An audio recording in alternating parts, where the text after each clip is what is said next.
Hi, I'm Aaron, the owner of Brisbane Yamaha, and following on our Polycraft and of customers' boats. I was out in the yard and I ran into a mate who's bought a lot of boats off us, Jared, and his dad Mark, and I'll introduce them in a sec. Have a look at this little gem. Now it's a 450 drifter, but it's not like any other 450 drifter you've seen. Have a look under the hull, because there's been a lot of changes to Polycraft. And I've said many times that we're just selling more and more Polycraft. So when Jared came in on with this, now have a look at that chine, because people used to think with the old 450 that they were wet. But that chine at the front and the transom change at the back have really converted this boat into a serious fishing weapon.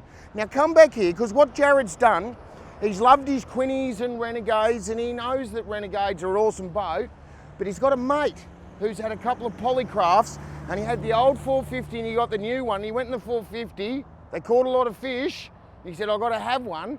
One of the rare people to sell a 420 Renegade, go to Polycraft, and he loves it. Now have a look at this, Dan. So Jared had it re-rated for a 70.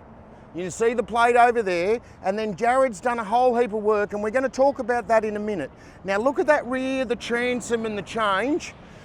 Now Jared, in terms of the change of the transom at the back you were talking about, what did they do, do you know?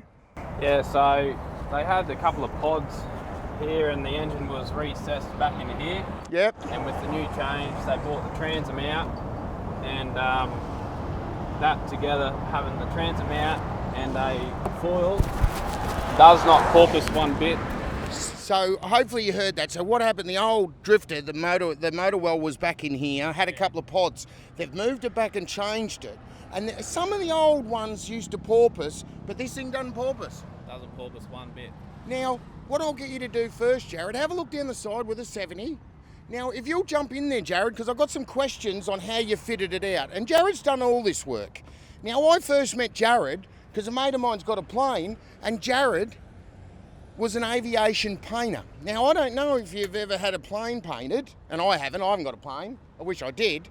But it's a serious skill and attention to detail. Have a look in here, Jared. Let's have a look. And I haven't seen this either. It's all Thermalite, and okay. Now, we can see in here he's got Thermalite, and that looks like an alloy structure, is it? Yeah, it's an alley frame that clips over the standard frame that the Poly had up the front. How did you attach it to the boat? 3 bolts, 2 down the down the side here and 1 up the front. And that's all been powder coated. So have you dropped that in one piece? Yeah. It's all been prepped up with a coating. Yep. And powder coated the same colour as the hull, which is gold grey. Gold grey. And then, so you've got storage here. What do you normally put in here, Jared? Big esky for fish. When I go out the reef, there's plenty of room for a big esky. Yep. And up the front. What do you got here? Up the front, I'm waiting on a 24 volt lithium battery. That'll sit in there. Would you have a boat without a Minn Kota? No. No. That's why it's got no rods in it. That's why it's got no... They don't have a battery. You've got to have a Minn Kota. You've got to have a Minn Kota. Now, what have you done up in the front there? So these are just the standard buckets that they come in. So you built that whole piece in one, and then it slipped in. Have a look in there, Dan, how it goes over the poly, right? Like C-channel goes over the standard structure. And then look how neat it is around to the outside. And you put all this in, cut it. He's half a craftsman. People are going to ask me, would you build this for someone else? Depends how much money they got. No, was the answer. Have a look at the console he's put in it, Dan. Beautiful little workable console. And what Jared's doing is he's waiting for some seats. What kind of seats you putting? The Deluxe Bay Series, relaxing. Yeah. And what do we got under here? That's just more storage. Just storage. More. Oh, look at that. Well, so you can see it's just fitted over the original storage, but gee, it looks factory, doesn't it, Dan? And then in the middle? In the middle. You've got a big poly tank in there, yeah? Underfloor, 70 litres. 70 litre fuel tank underfloor, factory. And that's just your battery and a bit of water. His water emergency, and then another one on the other side. Yeah, that's just storage Now, since you had a poly, what do you reckon are the major advantages of a polycraft over alloy or glass?